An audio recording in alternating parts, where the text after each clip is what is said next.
আসসালামু আলাইকুম। আমি হোমমেকার মুন্না ব্লগসের মুন্নি। আজও হাজির হয়ে গেলাম নতুন আরেকটা ভিডিও নিয়ে।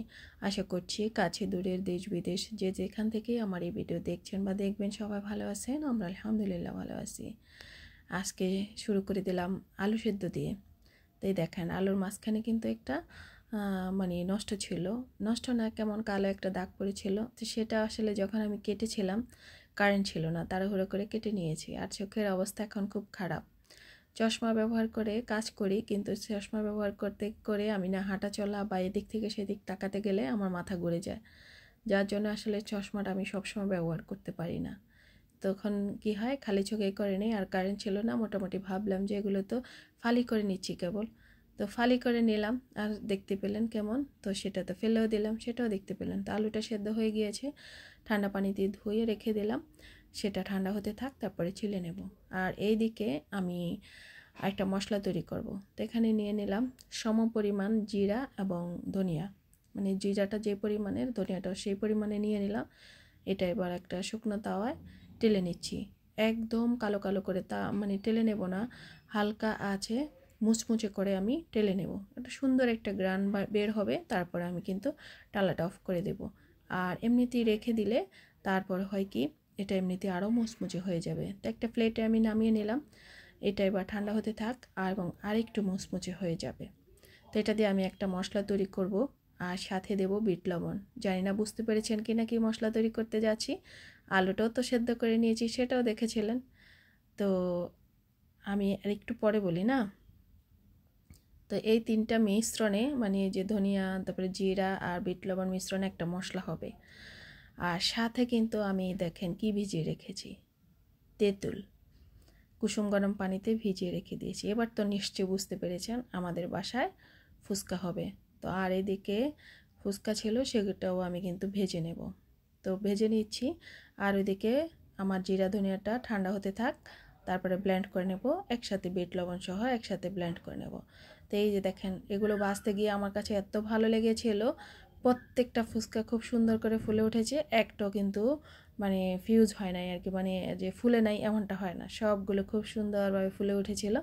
আর দেখতে তো খুব ভালো লাগতেছিল। আর অনেকটা টাইম ধরে আমি সেটা ভিডিও করে নিয়েছিলাম।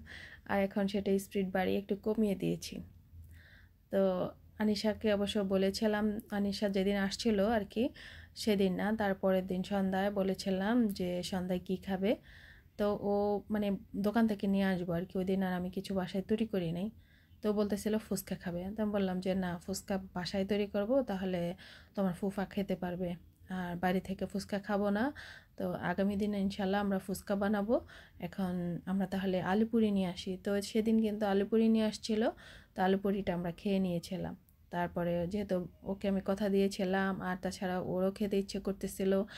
আর বাসায় অনেক দিন আমরা ফুচকাটা আসলে খাই নাই। আর খান সাহেব কিন্তু বাইরে আসলে ফুচকা চটপটি, আর উনি অবশ্য কোনো কিছুই খেতে চান না বর্তমানে, যেহেতু ওনার এই হোম মেকার ওয়াইফটা কিন্তু সব কিছু মোটামুটি পারে, আর বাসায় তৈরি করে নেয়, এটাকে ঝামেলা মনে করে না। মানে যত শরীরে অসুস্থতাই থাকুক না কেন, সে দাঁতে দাঁত চেপে সবাই কেউ একটা কিছু খেতে বলেছে সেটা তৈরি করবেই, এটাই তার অভ্যাস। তো তার জন্য আসলে সে আর বাইরে কোনো খাবারই খায় না। একটু মনে হয় পানি খেলে খায় কি না আমি জানি না, তবে কোনো চাটা কিচ্ছু খায় না। তো এই হচ্ছে গিয়ে ফুচকাগুলো ভেজে নিলাম। আর এটা কিন্তু ভেজে নিয়েছিলাম আমি দুপুরে যখন রান্না করেছিলাম, ঠিক তখন। তো রান্নাবান্নাগুলো আর শেয়ার করি নাই, প্রতিদিন একই রান্নাবান্না আসলে শেয়ার করতে ভালো লাগছিল না। তো বাসায় তো আনিশা আছে, একটু ভালো মন্দ তো একটু রান্না করি এখন, যেহেতু ও যেটা খেতে চায় আসলে সেটাই রান্না করি। আর যেহেতু বাচ্চা মানুষ, আর অনেক দিন পরে আসছে, এখন তো বাচ্চারা পড়াশোনার জন্য আসলে কোথাও গিয়ে থাকতে পারে না, এই একটা অবস্থা। তো আলুটা ঠান্ডা হয়ে যাওয়ার পর মেয়েকে বলেছিলাম একটু ছিলে দেওয়ার জন্য, তো ছিলে দিয়েছিল। তারপরে ডিম সিদ্ধ করতে ভুলে গিয়েছিলাম, পরে আমি ডিম সিদ্ধ করে নিয়েছিলাম। আর এই অংশটুকু কিন্তু আমার সন্ধ্যায় আমি আবার আসরের নামাজ পড়ে, সন্ধ্যা বলতে আসরের নামাজের পরে আমি চলে আসছি রান্নাঘরে। তো এসে খিরাই কেটে নিয়েছি, তবে যে খিরাই আমি আবার একটু রেখে দিয়েছি আমি খাবো। গাজর কেটে নিয়েছি, পেঁয়াজ, কাঁচামরিচ, ধনেপাতা, তারপরে শুকনো মরিচ লাগবে সিলিফ্লেক্স করার জন্য, সেটা ভেজে নিলাম। আর ওই যে বিট লবণ সহ মশলাটা আমি রেডি করে নিলাম।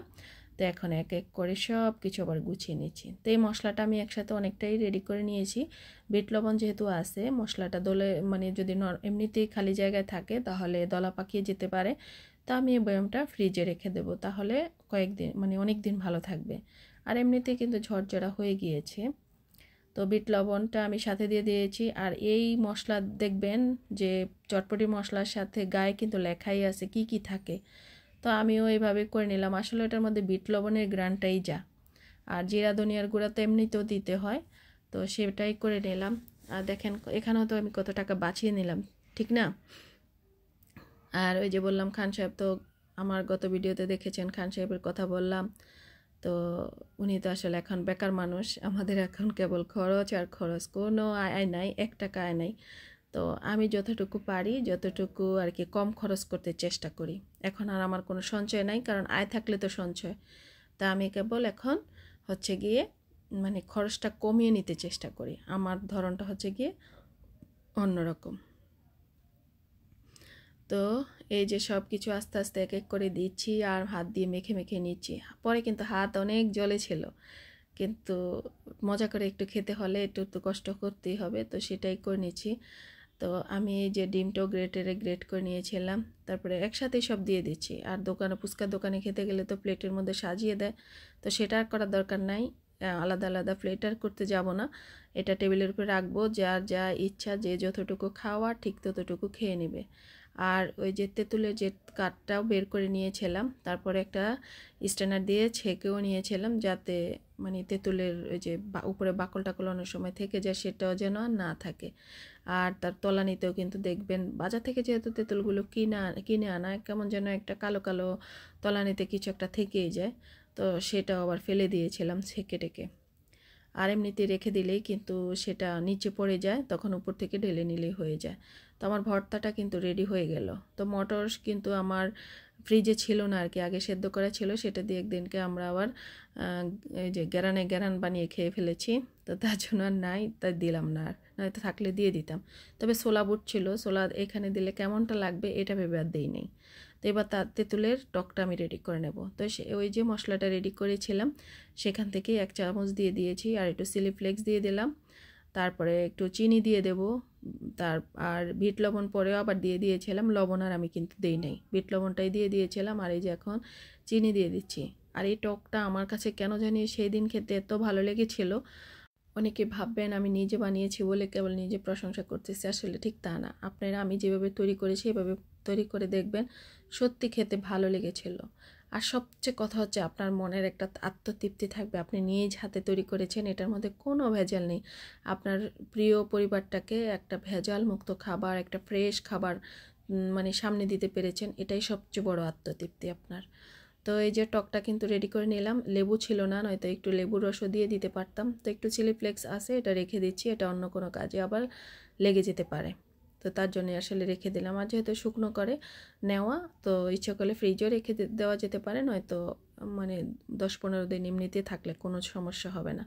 তো তারপরে আমি সব নিয়ে টেবিলে রেখে দেবো। আর এই যে দেখেন অনেকটা মশলা কিন্তু থেকে গিয়েছে, আমি কয়েকবার কিন্তু এভাবে ফুচকা বা চটপটি যেটাই হোক খেয়ে নিতে পারবো। তো আমরা তো রেডি করে রেখে দিয়েছিলাম, টেবিলে রেখে আমি আবার মাগরিবের নামাজ আদায় করে নিয়েছিলাম। আর ফুচকা টুচকা যেহেতু আগেই ভেজে রেখে দিয়েছিলাম, যে একটা পলিথিন দিয়ে তারপর একটা ঢাকনা দিয়ে চেপে রেখে দিয়েছিলাম, তারপরে আর সেটা আর ফিউজ হয় নাই আর কি, মুচমুচেই ছিল। তো টেবিলে রেখে আমি আবার করলাম কি, আমি নামাজ পড়েছিলাম। আর এদিকে খান সাহেব আবার পেয়ারা আর হচ্ছে গিয়ে কমলা এনেছিল, সেটা আবার তিনি টেবিলে রেখে দিয়েছিলেন, যে খাওয়ার সে খাবে। তো পরে অবশ্য আমি এগুলো রেখে ওই যে বললাম নামাজ পড়তে গেছি, তারপরে এদিকে আবার কারেন্ট চলে গিয়েছিল, কারেন্টের মানে সেটার জন্য অপেক্ষা করতেছিলাম। আবার আমার ভাইয়ের আবার ওদের আর কি কী বলে ওদের বেসমেটরা মিলে একটা ক্রিকেট খেলার টুর্নামেন্ট ছিল, সেখানে আবার সে ছিল সারাদিনই, মাইনতিটলিরও যাওয়ার কথা ছিল, পরে আর তারা যায় নাই, বৃষ্টি ছিল কিন্তু সেই দিন। তো এই যে তাদের জন্য আবার গেঞ্জি নিয়ে আসছে, সবার নাম লেখে লেখে, এক বাড়ির বাচ্চা বুচ্চা সবগুলোর জন্য নিয়ে আসছে। তো হাবিব আবার ওদের ছবি তুলতেছিল মানে তানিশা তো বাড়িতে, তানিশাকে একটু রাগিয়ে দেওয়ার জন্য আর কি। আমাদের একটা গ্রুপ আছে বাড়িতে মেসেঞ্জার, তো ওটার মধ্যে দিয়ে রাখবে, ও যেন একটু জ্বলে আর কি। আর কারেন্টের জন্য অপেক্ষা করতে করতে আহাবের বাবা, আহাবের আম্মু সবাই চলে আসছে। তো পরে সবাই আমরা একসাথে কিন্তু ফুচকা খেয়ে নিয়েছিলাম। আর আহবাব টেবিলের উপরে কমলা দেখে বলতেছিল কমলা সুন্দরী খাবে, তো কমলা সুন্দরীও খেয়েছিল। তো আজ এ পর্যন্ত, সব ভালো থাকবেন, আল্লাহ হাফেজ, আসসালামু আলাইকুম।